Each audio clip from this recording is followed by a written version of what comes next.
all I have to say about Donkey Kong Tropical Freeze is that it's great, and it's also an OCD nightmare because much like Celeste, they have filled the levels with useless collectibles. Man. And I have to say, I really like platformers. I really like 3D platformers and 2D platformers.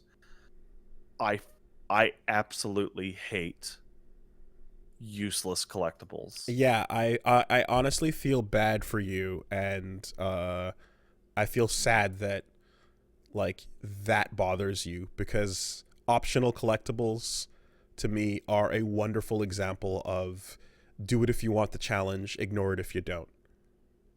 And that presenting a hurdle for you is unfortunate. Like I got maybe halfway through um Tropical Freeze when it came out. Not when yeah, when it came out. And just I had to I was playing through levels like 5 times in a row to find like every stupid shitty puzzle piece. Mm-hmm. And knowing that they didn't do anything made it so much worse. Mm-hmm. Like, oh, they unlock a fucking concept art. It's like, I don't care about a concept art. I really don't.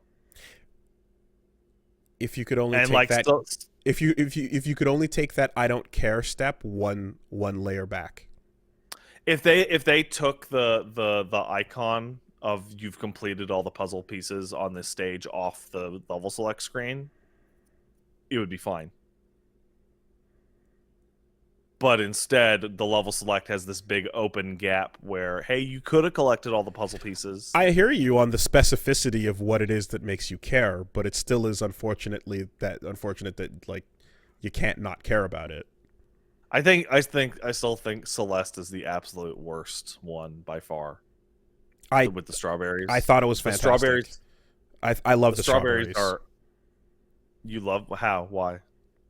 Well, like I said, they're a perfect self-imposed difficulty that you can choose to challenge yourself in the moment of the moment, so you can play through the game going through it easy, for example. And if you happen to see a strawberry where you're just like, you know what, I'm gonna go for that one, you get to someone who doesn't want to play through the game with that extra challenge can in the moment be like, I'll try for that one specifically, and you can create a little moment of like extra challenge if that you can opt in and out of.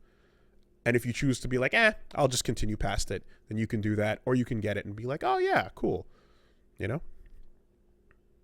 My biggest problem with Celeste isn't even that, and isn't even that the strawberries essentially do nothing. Like they change a minor thing in the ending. My issue is that they provide you the first level with with all the strawberries that I don't know how many, maybe 20, right? And I got all of them. And then when you start the second level, they go, "Don't worry, they don't do anything." And I'm like, I actually would have really appreciated that before I kind of got sick of Celeste by doing the first level over and over and over and over again. Mm. Like, I understand the assumption is like people just play through a bunch of levels and then maybe they'll go back for the strawberries. But it's like, I don't know. Maybe I'm wild. I see this complaint constantly. Maybe it's just people who follow me on Twitter are more OCD than the average population. But like, you remember that fucking tweet that was going around that was like, this is a really important item. Use it only when you need to. And then somebody was like, oh, got it. Hoard it like a dragon forever. Good. Mm-hmm. Never Mm-hmm. use it. Mm-hmm. Like, that got shit zillions of traction. Mm-hmm. That is not just me. It's not. No one said it was.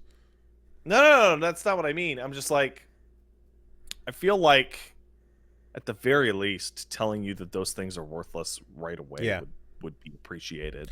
So the hoarding is something that the reason why I relate to that, and I think the hoarding, for example, is not a one-to-one parallel, because there are legitimate reasons someone can think of besides just like the OCD of it in a way. I think that, like, for me, the hoarding thing that I do in RPGs comes from, I don't know if the challenge I'm facing next will require this, right? Hmm. It is the unknown is creating the problem. I have a consumable, it's going to go, but I don't know what comes next, therefore, Yeah, right? there's a decent. I think it's Rasputin did a good video on items and games are kind of terrible Yeah. because the way games are not even balanced around the items that they give you Yeah. because you're always waiting for something that's too hard that you'll need the item, but the games are usually balanced along the idea that like, well, what if you already used up all your items? And back in the day, it was kind of like a randomizing factor to the experience, so that every time you played this RPG or whatever, it wouldn't be the Mhm. exact same. However, I do think that, like, looking at it now, Estes represents an incredible concept that Oh, it's didn't great. come around until way later in games, and I still don't see it often used. But the idea of the temporary consumable is beautiful. Um, Yeah. but the challenge of the unknown around the corner is different from the the optional goal, and whether or not you feel like a failure if you achieve that optional goal. I think one of the most interesting things is that I was playing Like a Dragon, and Like a Dragon had no issue using items ever. And same thing with all the Yakuza games. I mean, you're playing through Zero right now, right? Yep. Use that stamina and XX. Why? Yeah. Because you can just go buy it. Yeah. You can just go buy it. It's not a big deal. Hmm. Like, There might have been a moment somewhere that someone experienced where, like, you encountered a really tough fight back to back with another one, and the mhm, first one where you used your stuff led to a situation where you wished you had it the next time. mhm. But yeah. Anyway, but that aside, though, again, there's the optional goal where this is just, opt in or opt out, whatever the case is. Um, Ends up being something that I like that level of control over the difficulty. But um, we've been down like this road before. We've had it this would be conversation though. Like, it would be different to me if the tropical freeze puzzle pieces just did more than the concept art. Because like a lot of the frustration was that I was doing this for no value, right? And like I don't know how you feel about it. Concept art is like a cool thing if you unlock it at the end of the game, but like having it be your collectible reward feels like a fucking cop out. Like congrats, you collected, 10 items. Look, you can look at this concept art of the stage that you just beat that looks pretty much just like the stage that you just beat. the way I see it is, I can always think of a better reward than the one the game is giving me. So it's almost like, Yeah, okay. eh, you know, like, all of that is inferior to a new unblockable character. You know what I mean? Like, I no think matter what. So I that think the doesn't. only game that that has collectibles or extra levels or whatever that I have not had this problem was Super Meat Boy, because Super Meat Boy solved this problem by being so difficult that like some of those bonus stages early on were like literally the hardest shit I've ever had to do in a game, and I get to them like I don't know how to. I will have to come back. I have to come back. I can't do this. And then I never ended up beating Super Meat Boy, but it wasn't because like I got frustrated by the collectibles. It was because I hit a point in hell that I'm like, I literally can't beat this. Like that game is hard as shit. Yeah. Just I suppose the thing to consider is that, like, some games and some designs are uh based on trying to give the player more control over what they opt in and opt out of. Mm-hmm. And for most, that is a good thing, because it's eat as much as you want, stop eating when you're done. That's really funny in that you use that analogy because I was taught very explicitly that if food hits your plate, you eat it because of the starving children in Africa. Right, of course. Never forget them. They would eat it. Hmm. So you would eat it too. Well, And now I'm fat. sometimes you go to, sometimes you go to a restaurant, sometimes you go to a buffet, you know? So it's a little less helpful when you're at a buffet. Although I've heard stories of buffets that kick people out when they're they have too much. That's really funny. I've heard that that there are people that are like, yeah, that have gotten kicked out where it's just like, no, I'm sorry. It just no. Yes, it's all you can eat, but no. You know what? You know what's a really great game to deal with this whole discussion is Evil Within 2. I think I brought it up with you once before, where if you just spend all your time doing all the shooting missions and all the little side shit that's like almost out of universe, and like clear it 100%, like Sebastian will almost look at the camera and go like, "Oh, I guess I should go back to saving my daughter or whatever." Like the game actively like mocks you Mm-hmm. for sidestepping its urgent plot. Okay, well, I guess I'll switch over. I just have a quick question because you're way more familiar with Donkey Kong than I am. Not the new ones Um, though. oh, not the new ones. No, Okay, no, no. because I know the older SNES games a that's little bit, that's what but I'm unfamiliar with. yeah, I didn't play the new Um, ones. not at all. I saw you guys play them, Oh and wow, okay, that that that was might. it. Because like I always look back at those old ones as just being like horribly overrated. Like I don't get it. I legitimately don't understand why people love the old Donkey Kong Country games. These new ones are fantastic, Um, but like the old well, ones just felt so fucking stiff. I legitimately, I can tell you a lot about like why I love Donkey Kong Country. DKC 2 and 3, I remember playing and then dropping off as a kid, um, and then kind of coming back like later on. But at the time, uh, you're talking about just a really fun. Well, one, music incredible. Two, visually unique because it was rare doing their 3D looking rendered sprites that Ki and DKC all kind of ended up looking like extra nice compared to other sprites at the time because of that style. Dude, Um, was I literally the only person in '94 who saw that art style and went ew? yeah, probably. We all loved Because it. like I hated it. I We loved it. hate Nah, it that was great. shitty. I much preferred pixel art. Nah, it And I ruled. look at it now, and man, that aged like shit, dude. So anyway, Time proved to be correct. the those so they were really cool. And then third, the there's the tight the controls felt tight. There's a tightness to them that's particularly unique. That is like the way you can roll off the edge and do those little edge jump, and like the momentum of running and then like getting that jump, the aerial control. It feels tight in a good way that a fucking shitty platformer like the fucking I don't know, remake of Sparkster of Rocket Knight didn't have, for example. Oh, The you know what? I have something to say about that in a bit. Hold then on. on another level, the barrel blasting was really fun, and it was a Nintendo feeling to what Sonic was already doing. Right, That makes Sonic sense.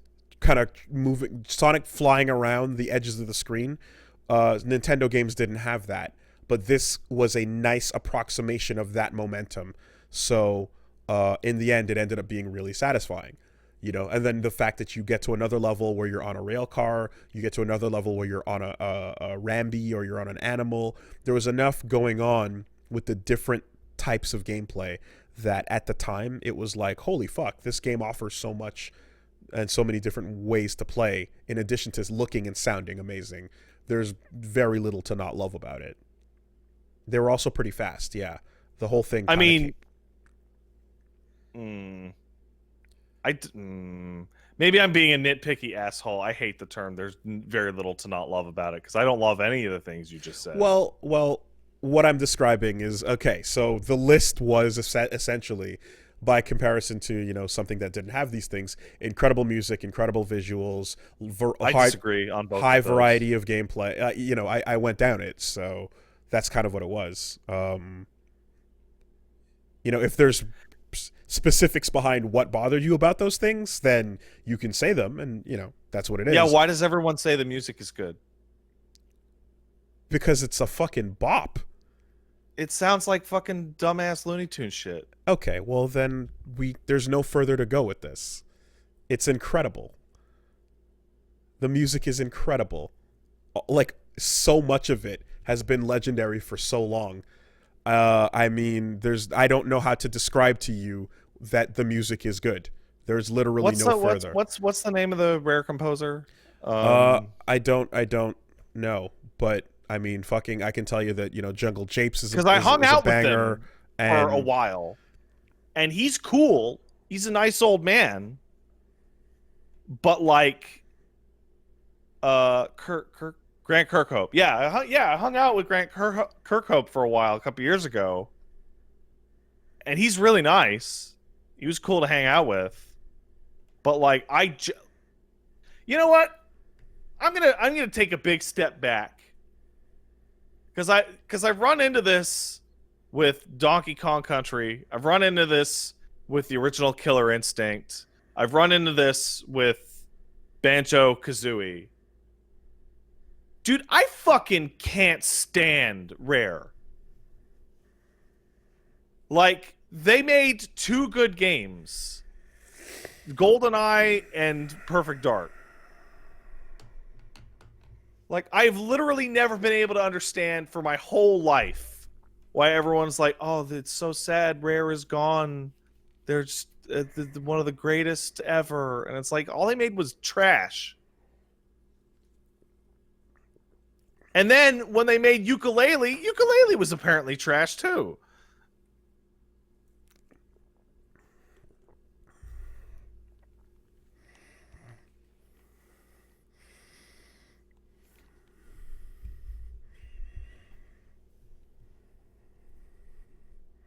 Hello? Hello? Did we drop? Did we? I don't know. You were just remarkably quiet, even for. I'm here. How do you feel about Gangplank Galleon? Well, I'll let you know in about 20 seconds. Let's take a look. The Smash Bros. Version? No, probably not. The original, right? Take your pick.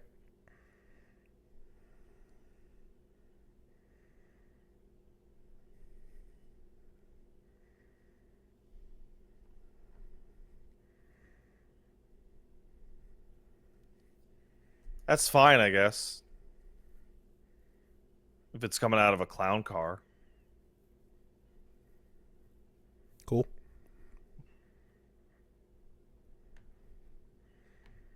You done? I guess I'm done. All right. Where can people tune in for more sick takes? Is that like, are these really so universally beloved that I am like an insane person for not liking, like, say, Rare in general? Further than you've ever been in anything you've said this year. I don't think that's possibly true. You squeezed one in with a couple days to go. Probably your hottest take of the year. And I say this dead serious. Of all the stupid shit you've said this year, that's probably the most extreme one.